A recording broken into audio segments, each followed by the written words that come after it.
All right, shalom, shalom. I like to start off first and foremost by giving all praise, glory, and honor to Yahweh, Bahashem, Yahweh Shai, Bahashem, Chachadash. Double honors to our elders and the apostles, the great millstone who rule and teach well. Peace, love, and salutations to the men out there putting his word in truth and sincerity. This is your brother Nathan Ayala from the GMS Camp Atlanta, coming back at you through the spirit with another lesson. And I pray and hope that it's edifying and real quick. This lesson is centered around this day called Juneteenth. And we're just going to get right into it. This is an article from NBC News.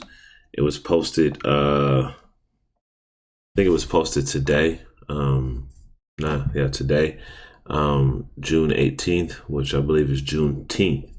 Juneteenth was a day that was coined, and it's supposed to represent the freed slaves through what they call the Emancipation Proclamation.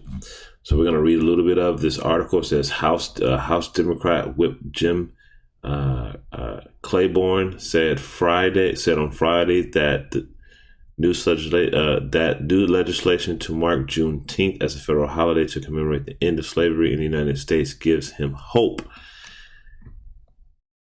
It does give me hope. This country has a very spotty history when it comes to race. There is so much about slavery that we have failed to come to grips with. And Juneteenth is one of those prime examples, Claiborne said on ABC, The View. President Joe Biden signed the legislation into law on Thursday. Now, again, Juneteenth was allegedly the day that the slaves were freed. So, through what we call the Emancipation Proclamation. And what a lot of Jakes will understand is that the Emancipation Proclamation never freed anyone. It just transferred ownership. So we got this definition of emancipate, and it says set free from control. Well, control from who? The slave owners. From the Latin emancipatius, past principle of emancipare, put a son out of parental authority, declare someone free, give up one's authority over. So the slave masters gave their slaves over to the state. So the physical owners of slaves became the state.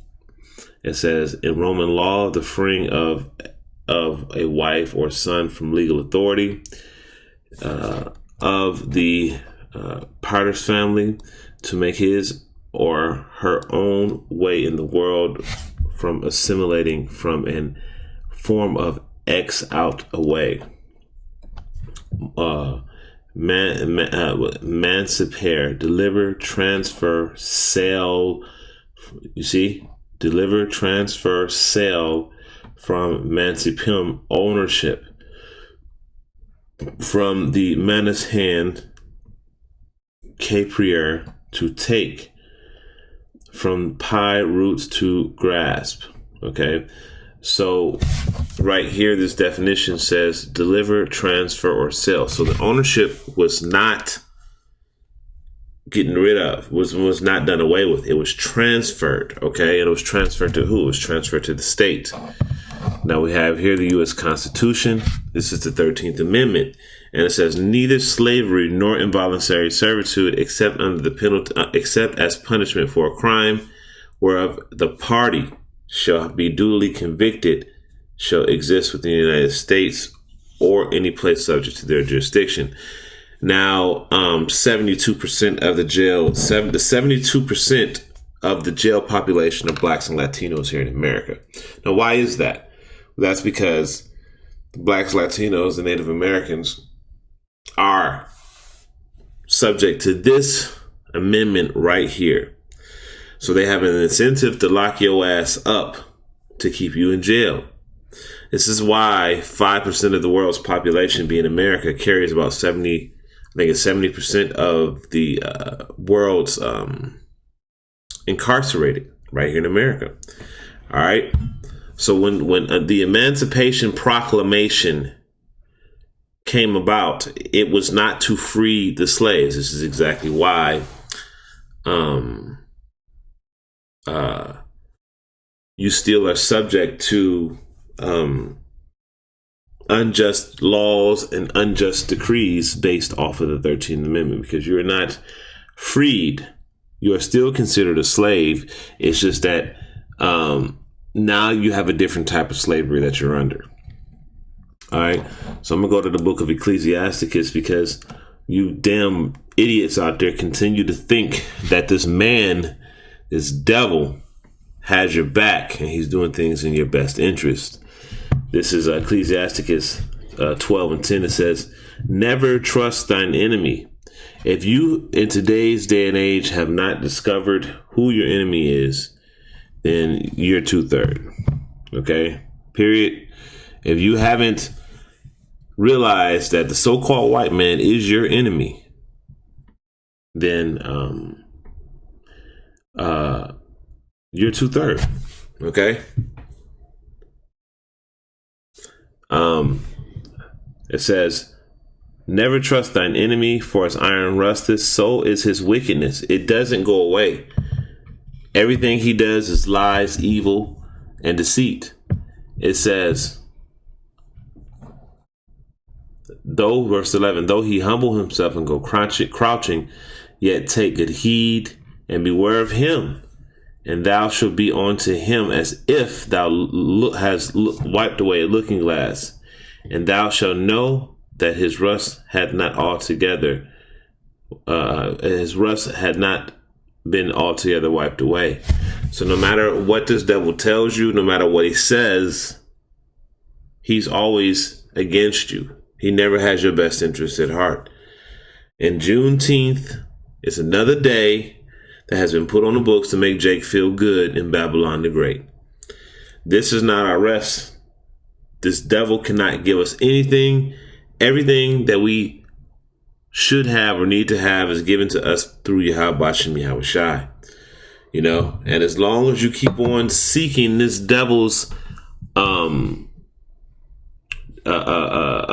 seeking this devil's gratification or seeking this devil's approval, you know, wanting to get things through this damn devil,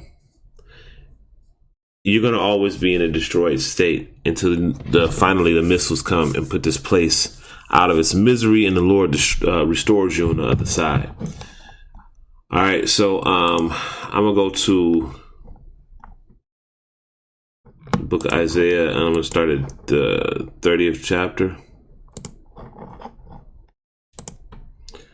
And it says, "Woe to the rebellious children, saith Yahweh Shem Yahweh Shai, that take counsel, but not of me, and that cover with a covering, but not of my spirit, that they may add sin to sin, that walk to go down into Egypt, the place of our oppression, the place of our disgrace, the place where Jake is constantly abused.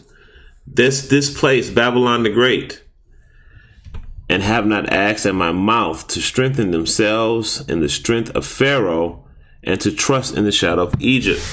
You continuously put your faith and trust in this devil's system, thinking that the things that this devil has in store or he's offering is beneficial to you, that you're going to somehow, some way get something out of it.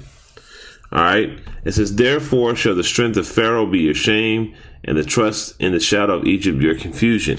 Because you're not getting nothing out of this shit. What are you getting out of celebrating some damn Juneteenth? You know, Jake still getting shot up in the street. You're still treated as a second, third class citizen. You still can't get anything, any loans or anything, any type of housing in the best areas without coming out of an arm and a leg to get it. Your children are still going to the fucked up schools. You're still targeted by all of the propaganda and all of the bullshit. So what does June? I'm not understanding. What does Juneteenth do for you? Okay, you're still being pushed. All of the wickedness is still being pushed on Jake. What is Juneteenth doing for you, Jake? Okay, it's just confusion. That's all it is. I'm gonna skip down, I believe, to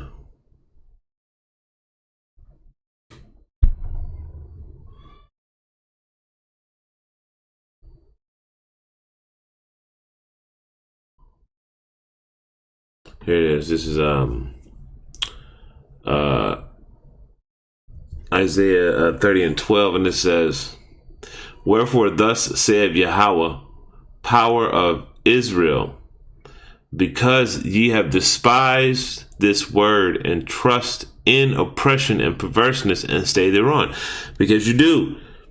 You know, why would you want to get approval or to be given something from the people that have done nothing but oppress, rape, rob, and murder you and your people?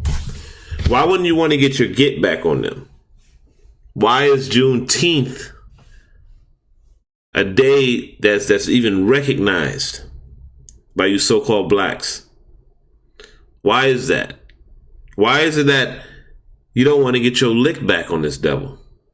Because you trust in oppression and perverseness, and you stay thereon. You like Babylon. You like the shit that Esau gives you. You like that. So when Esau says, "Yeah, I'm gonna give you Juneteenth," you're like, "Yes, we'll take a Juneteenth." Okay. It says, "Therefore this iniquity shall be to you as a breach ready to fall, swelling out of a high wall, whose breaketh cometh suddenly at an instant." And this is exactly why you Jakes are getting y'all head cracked out there. Y'all getting getting dealt with, man. It's just judgment after judgment after judgment after judgment. Because what? You trust in Babylon the Great and oppression. And those things that have oppressed you are what you trust in. So, just like when you're riding and Jake is riding, he get pulled over by the so-called white man, the cops, and he get put to death, which happens a lot.